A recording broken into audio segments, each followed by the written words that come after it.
Hi friends, எல்லாத்துக்கும் மதிய வணக்கம். இன்றைக்கி நம்ம வீட்டில் என்ன ஸ்பெஷல்னு பார்த்தீங்கன்னா, மோர் குழம்பு, சேப்பங்கிழங்கு வறுவல், கத்திரிக்காய் முருங்கைக்காய் உருளைக்கிழங்கு தொக்கு, பீட்ரூட்டு பொரியல். சரிங்களா? இப்போ நம்ம என்ன பண்ணுறோன்னா, மோர் குழம்புக்கு ரெடி பண்ணுறோம். அதுக்கு தேவையான பொருள் கொஞ்சம் துவரம்பருப்பு, அரிசி, பச்சை மிளகாய், இஞ்சி. ஓகேங்களா? இதே என்ன பண்ணணுன்னா, கடாயில் கொஞ்சம் 2 ஸ்பூன் எண்ணெய் விட்டு இந்த அரிசியை போட்டு வறுத்துக்கணும். லைட்டாக ப்ரௌனிஷாக வர அளவுக்கு வறுத்தா போதும். ரொம்பையும் ப்ரௌனிஷாக வர வேண்டாம். ஒரு மாதிரி கலர் சேஞ்ச் ஆகிடும் குழம்பு. அதனால் லைட் ப்ரௌனிஷாக இருந்தால் போதும். பார்த்துக்கோங்க, எந்த அளவுக்கு வறுக்கிறோன்றதை பார்த்துக்கோங்க. அதுக்கப்புறம் பார்த்திங்கன்னா துவரம்பருப்பே போட்டு வறுத்துக்கணும். சிலவங்க என்ன பண்ணுவாங்கன்னா, ஊற வச்சு அரைப்பாங்க. ஊற வச்சு அரைச்சி பண்ணுற டேஸ்ட்டை விட இந்த டேஸ்ட்டு சூப்பராக இருக்கும். ஸோ இதை மாதிரி நீங்கள் ட்ரை பண்ணி பாருங்கள். அரிசி, துவரம்பருப்பு, பச்சை மிளகாய், இஞ்சி, தேங்காய்னு சொல்லிட்டு ஊற வைப்பாங்க. பட் ஆனால் நீங்கள் இந்த மாதிரி ஒன் டைம் ட்ரை பண்ணி பாருங்கள், சூப்பராக இருக்கும்.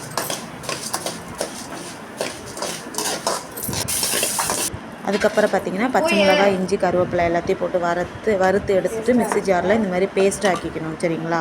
நல்ல பேஸ்ட் ஆக்கிட்டு திருப்பி வானிலையில் எண்ணெய் ஊற்றி கடுகு, உளுந்து பருப்பு, காஞ்சி மிளகாய் போட்டு தாளித்து இந்த அரைச்சி வச்ச பேஸ்ட்டையும் எடுத்து அதில் போட்டுடணும். மிக்ஸி ஜாரில் கொஞ்சம் தண்ணி ஊற்றியும் அலசி போட்டுடணும். ஏன்னா அதுலேயுமே பேஸ்ட் அரைச்சது இருக்கும் இல்லையா? ஸோ அதனால் நீங்கள் அந்த மாதிரி பண்ணிக்கணும். பச்சை வாடை போகிற வரைக்கும் கொதிச்சா போதும் ஃப்ரெண்ட்ஸ். ரொம்ப நேரம் கொதிக்கணும்னு அவசியம் இல்லை. ரொம்ப திக்னஸ் ஆகிடும். ஆல்ரெடி நம்ம மோர் அடித்து எடுத்து வச்சுருக்கோம். மிக்ஸி ஜாரில் போட்டு அடித்து வச்சுருக்கோம். ஸோ அதனால் அது கொதித்த உடனே லைட்டாக உப்பு போட்டு, தேவையான அளவு உப்பு போட்டு அந்த மோரில் எடுத்து ஊற்றிடணும். சிலவங்க என்ன பண்ணுவாங்கன்னா, அந்த மோரையும் எடுத்து கடாயில் ஊற்றுவாங்க. அந்த மாதிரி ஊற்ற வேண்டாம். இந்த மாதிரி செஞ்சு பாருங்கள், சூப்பர் டேஸ்ட்டாக இருக்கும்.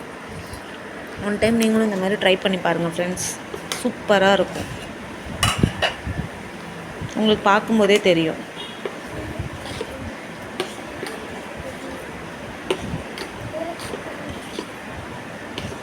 எதனால் எல்லோ விஷ் வந்ததுன்னா, நம்ம அரைச்சோம் பார்த்திங்களா பேஸ்ட்டு, அரைக்கும் போதே கொஞ்சம் மஞ்சள் பொடி போட்டு அரைச்சிட்டோம்.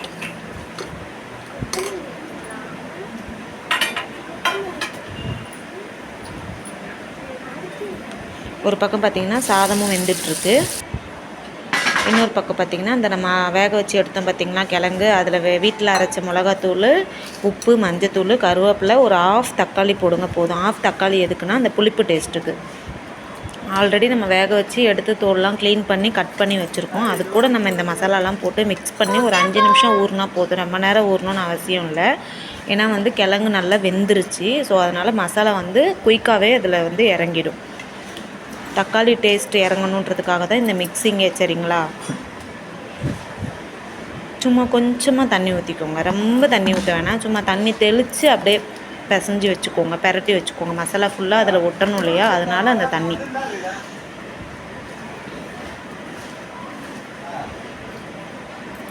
பிசைஞ்சு வச்சு ஒரு 5 நிமிஷம் இருந்தால் போதும் ஃப்ரெண்ட்ஸ். ரொம்ப நேரம்லாம் ஊறணும்னு அவசியமே இல்லை. ஒரு 5 நிமிஷம் ஊறினா போதும். முக்கால் வேக்காடில் எடுத்துக்கணும். கிழங்கு முக்கால் வேக்காடு வேக வச்சு எடுத்துகிட்டு, ஏன்னா நம்ம தவாலையும் போடுவோம் இல்லையா?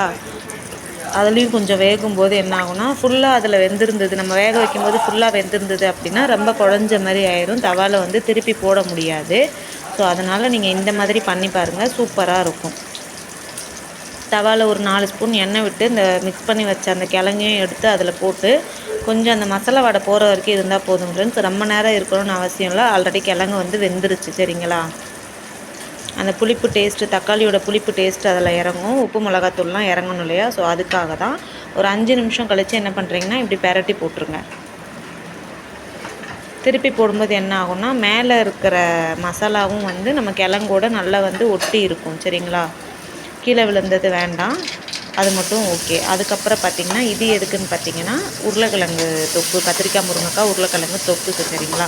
வானிலையில் 2 ஸ்பூன் எண்ணெய் விட்டு கடுகு போட்டு தாளித்து வெங்காயம், தக்காளி எல்லாம் போட்டு நல்லா உப்பு போட்டோன்னா நம்ம சீக்கிரமாக வதங்கிடும். அதுக்கப்புறம் பார்த்திங்கன்னா, அது வதங்கினோடனே கத்திரிக்காய் முருங்கைக்காய் உருளைக்கிழங்கு இது எல்லாத்தையும் போட்டு நல்லா வதக்கிடுங்க. ஒரு அரை கிளாஸ் தண்ணி விட்டு வதக்குங்க போதும். அதுக்கப்புறம் பார்த்திங்கன்னா, மிளகாத்தூள், உப்பு, ஆல்ரெடி நம்ம வெங்காயம் தக்காளிக்கு தான் உப்பு போட்டிருக்கோம், இதுக்கு போட்டிருக்க மாட்டோம். கிழங்கு வேகணும் இல்லையா? கத்திரிக்காய் முருங்கைக்காய்க்கு உப்பு வேணும் இல்லையா? ஸோ அதனால் இப்போ 2வது கொஞ்சோண்டு உப்பு போட்டுக்கிறோம். சரிங்களா? மிளகாத்தூள், மஞ்சத்தூள், உப்பு போட்டு நல்லா பெரட்டிடுங்க. அந்த காயிலெல்லாம் நல்லா படுற அளவுக்கு பெரட்டிட்டு ஒரு அரை கிளாஸ் தண்ணி ஊற்றுங்க போதும். 1/2 கிளாஸ் தண்ணி ஊற்றி அப்படியே நல்லா பெரட்டி விட்டுட்டு லைட்டாக கொதி வரும்போது மூடி வச்சிட்டிங்க அப்படின்னா நல்லா வெந்துடும். இது ஒரு பக்கம் வேகட்டும். அடுத்து நம்ம வந்து பீட்ரூட் பொரியலுக்கு ரெடி பண்ணலாம். தேங்காய், பூண்டு, காஞ்ச மிளகாய், வெங்காயம், பீட்ரூட்டு சரிங்களா. பீட்ரூட் துருவி வச்சுக்கிட்டோம். வானலியில் எண்ணெய் ஊற்றி கடுகு போட்டுட்டு தாளிச்சிட்டு வெங்காயம் கருவேப்பிலை போட்டு வதக்குறோமா. வதக்குனதுக்கப்புறம் இந்த பீட்ரூட்டையும் போடணும். பீட்ரூட் வந்து வேகிறதுக்கு குயிக்காகவே வெந்துடும். ஒரு 5 மினிட்ஸ் இருந்தாலே போதும் பீட்ரூட் வேகிறதுக்கு. அது கூட மஞ்சத்தூளையும் போட்டு 2 பெரட்டி விட்டு இந்த தேங்காய், காஞ்ச மிளகாய், பூண்டு எடுத்தோம் பார்த்திங்களா, அதை வந்து அரைச்சிக்கிட்டோம். தேங்காய் பூ திருவி வச்ச மாதிரி திருவி வச்சுட்டு எடுத்தாச்சு. இப்போ பார்த்திங்கன்னா சாப்பாடு ரெடி. மோர் குழம்பு ரெடி. மோர் குழம்பு பார்த்துக்கோங்க. கத்திரிக்காய், முருங்கைக்காய் பார்த்திங்க இல்லையா, அதோட கிரேவி. கத்திரிக்காய், முருங்கைக்காய், உருளைக்கிழங்கு, வெங்காயம், தக்காளி போட்டு கிரேவி ரெடி பண்ணியாச்சு. பீட்ரூட் பொரியலும் ரெடி ஆகிடுச்சு. ஜஸ்ட் ஒரு 5 மினிட்ஸ் தான் பீட்ரூட் பொரியல் ரெடி பண்ணுறதுக்கு. அந்த கிழங்கு தவாவில் வெந்துட்டு இருந்தது பார்த்திங்களா, மசாலா